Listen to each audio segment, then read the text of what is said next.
সোনাগাছি। এই সোনাগাছি নামটা মুখে নিলেই মনে হয় যেন নিজেকে অনেক ছোট করে ফেললাম। ভদ্র সমাজে তো এদের কথা বলাই যায় না, এদের কথা আলোচনাই করা যায় না।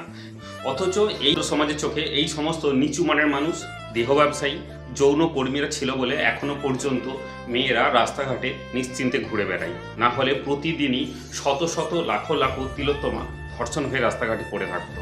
যে সমস্ত শিক্ষিত ও ভদ্রলোকেরা দিনের আলোয় এই সব যৌনকর্মী ও দেহ ব্যবসায়ীকে গালাগাল করে, কথা বলে, তারাই রাতের অন্ধকারে নিজের দৈহিক চাহিদাটা মিটিয়ে দিয়ে আসে ওই সব জায়গাতে গিয়ে।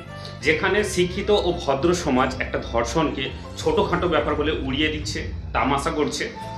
জঘন্য পরিবেশে থেকেও সমাজের অবহেলিত মানুষ হয়েও, সমাজ সবার চোখে নিম্ন শ্রেণীর হয়েও আবার প্রতিবাদে গর্জে উঠল, সবাইকে জানিয়ে দিল, ভদ্র ও শিক্ষিত সমাজকে চোখে আঙুল দিয়ে দেখিয়ে দিল নিচে থেকেও প্রতিবাদ করা যায়। প্রতিবাদে তারা গর্জে উঠল, তিলোত্তমার সঠিক বিচার চাই।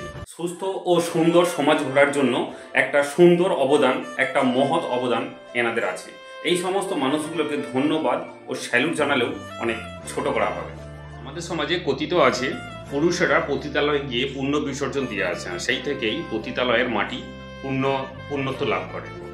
এবং সেই মাটি না হলে আমাদের দুর্গাপুজো হবে না। আমাদের বাঙালির সব থেকে বড় উৎসব হলো দুর্গাপুজো। সেই মাটি না হলে দুর্গাপূজা হবে না। সেই মাটি দিয়েই মূর্তি তৈরি করতে হবে।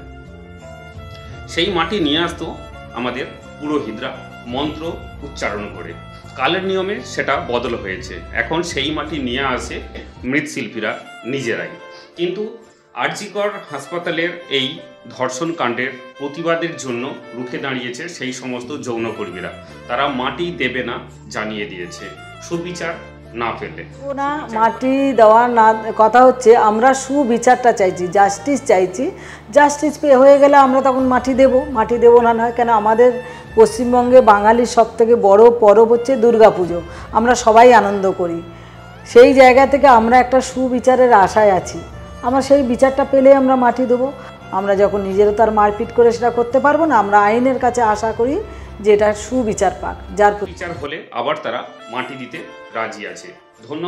ধন্যবাদ সোনাগাছির সমস্ত মানুষকে, সমস্ত যৌনকর্মীকে এই রকম প্রতিবাদে গর্জে ওঠার জন্য। ধন্যবাদ সাথে থাকার জন্য।